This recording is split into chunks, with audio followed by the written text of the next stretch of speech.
we had RBL Bank come out with numbers. The stock has reversed course. Remember, since listing, it had been one of the high flyers, but from there it has come back. So, you know, you have the numbers which have optically looked good, but on the NPA and the gross NPA front, the net NPA and the gross NPA front, there's been a mild bit of an uptick, which I think has led to the stock correcting in the session down about 3%.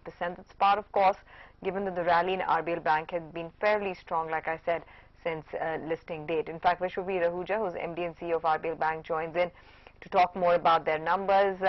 Mr. Ahuja, it's great to have you on the show. Congratulations for a strong quarter. We're seeing strong advances, net interest income and profit growth. However, provisioning continues to remain high. What led to higher provisioning, and also share with us the other key performance drivers?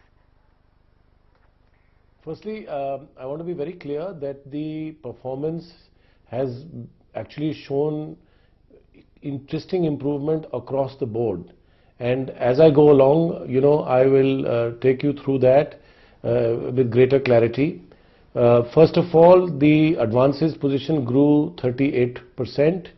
The interest income of the bank grew 45%, and the non-interest of the bank grew 43%. So that reflects extremely strong, you know, growth numbers across the board. So that's the first point.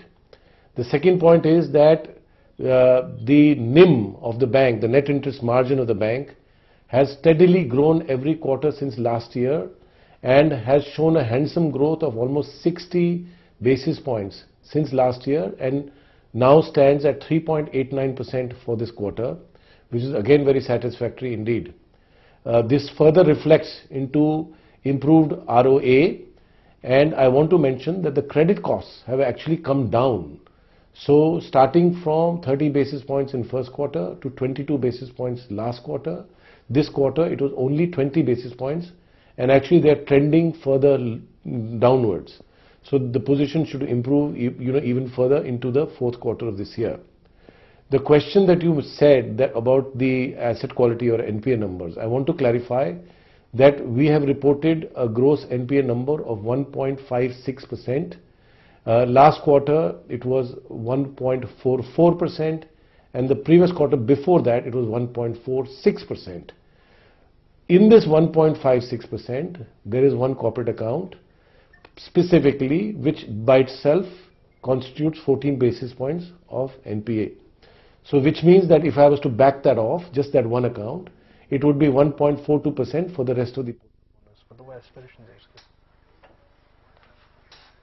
Right, advances growth has been strong. Which segments led to such a strong growth, and is it sustainable? So I'll start with the wholesale advances. The corporate, large corporate, what we call CNIB business grew 35%. The mid corporate and SME business grew 33%. The retail assets business, which includes secured loans, including LAP, unsecured loans like credit cards, personal loans, etc., that grew very handsomely at 43-44%. And then our micro banking business, that also grew very handsomely in the mid 30% range. Yeah. So all across, therefore, our various businesses have shown handsome growth. To take them segmentally, in the corporate space, you know, while